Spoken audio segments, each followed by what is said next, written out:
What's good, legends? Today I want to introduce you to a tool. It is primarily used by top performing sales professionals, but no matter what your motivation on LinkedIn, it can give you a good look at your profile strength and assess your use of the platform. It's called the LinkedIn Social Selling Index, or SSI. Despite the name, it's not just useful for salespeople. This tool was cleverly created by LinkedIn to get salespeople interested in their Sales Navigator solution. However, others can put it to use as well. And if you're anything like me, it's all about what you make of it. Today, we're going to have an initial look at this resource so that you have a good baseline for the progress that you are going to make with your online presence. The most important takeaway is not how high your score is, but how it is now and how it progresses into the future. I don't know about you, but I love seeing stats about the things that I pursue. There's something really gratifying about seeing progress in numbers, charts, and pie graphs. The SSI assigns you a special score that tells you how well you're using LinkedIn to build your professional brand and network. It looks at 4 key aspects of the platform. Establishing a professional brand. So, is your profile polished and professional? Finding the right people. Are you connecting with the right prospects that can move your career forward? Engaging with insights. Are you sharing valuable content and joining conversations within your community? And lastly, building relationships. Are you nurturing your network and building trust? Now again, you might be thinking to yourself, I'm not in sales, so why should I care about the SSI? But here's the deal. A high SSI score is great for salesmen, yes, but it also translates to a greater visibility, influence, and opportunities on LinkedIn, no matter what your profession is. I've read that it can even be an indication of how prioritized your content is on the platform. In any case, it can help you create opportunities to land your dream job. A high SSI score means more visibility to be identified as a top candidate by recruiters. Above 60 likely means that they'll come looking for you. Attract clients and collaborators. A strong SSI shows you're already or on the way to becoming a thought leader and someone worth connecting with. And next, build your personal brand. Become a recognized expert in your field by using these statistics and building on them to strengthen your public image. And lastly, expand your network.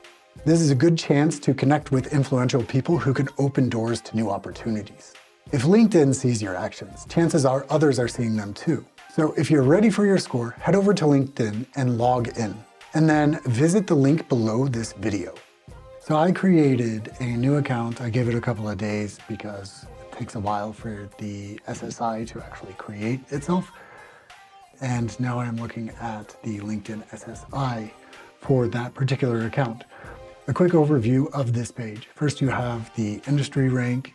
That is based on the industry that you put in when you first join LinkedIn and create your profile. And then next up comes your network rank. So compared to the rest of your network, how do you sit? This particular profile has no connections. So as you see, not a very good number. So, and if you look further down, we have a current social selling index number. This is the number that you want to pay attention to. And then the numbers on the right, or the categories on the right, are the ones that help you get to 100. 100 is the highest rating that you can get.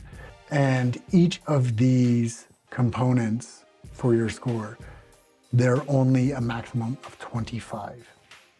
Let's look at the ranking for everybody in my industry. And as you can see, the people in my industry are ranked really low.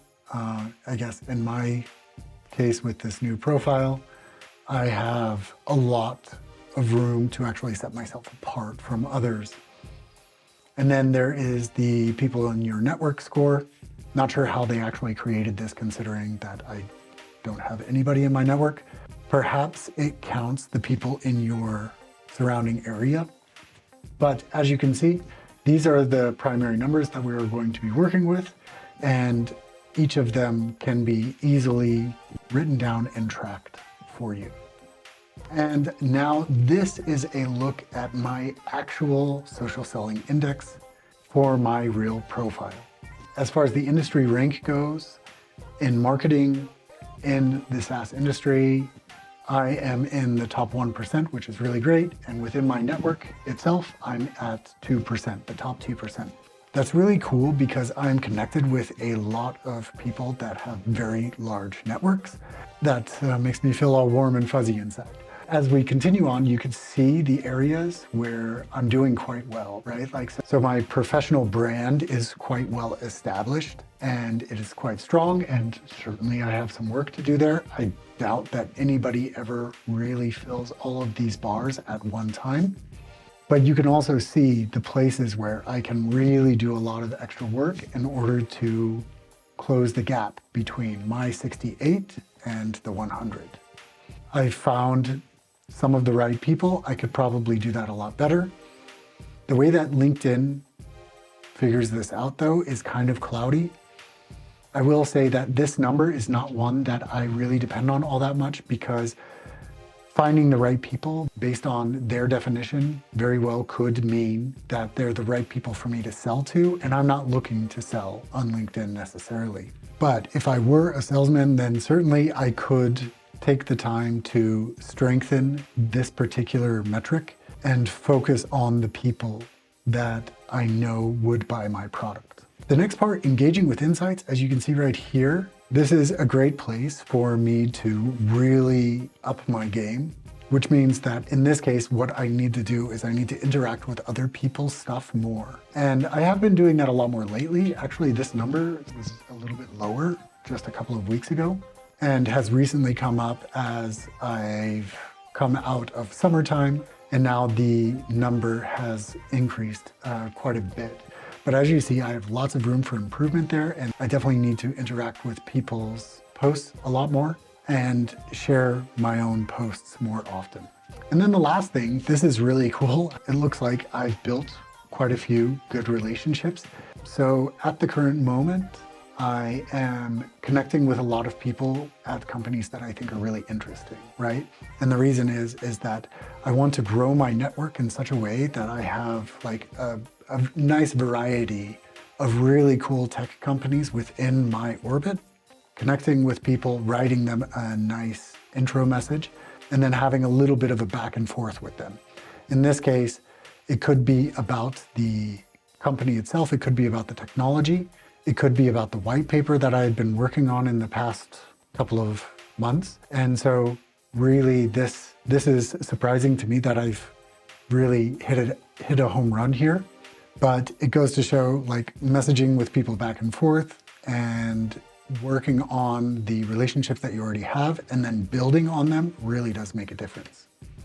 Okay, so, and then you can see that the people in my industry, they're quite low, which is very surprising considering I'm in marketing and in SaaS. And if you look at this, it seems to be that a lot of people within my industry need to pick up some of the slack. And then as far as my network goes, as you can see, like, there are more people on average that are more active on LinkedIn within my network. That's pretty cool. That means that my network is more active than my industry as a whole. My network is not necessarily my industry. My network can be a lot broader than that. And I could imagine actually that this number is pushed up a significant amount by the people that are quite elite in their LinkedIn activities. That probably inflates this number a bit. You might have an average that's a little bit lower where the people in my network don't put a lot of time into LinkedIn, but still interact. They are making up the bulk of the middle. And then you probably have some people that I'm connected with on the lower end that is dragging that number down. So it actually might be balanced out in some way. And then you probably have a bunch of people in the middle that do a little bit, but not a lot, right?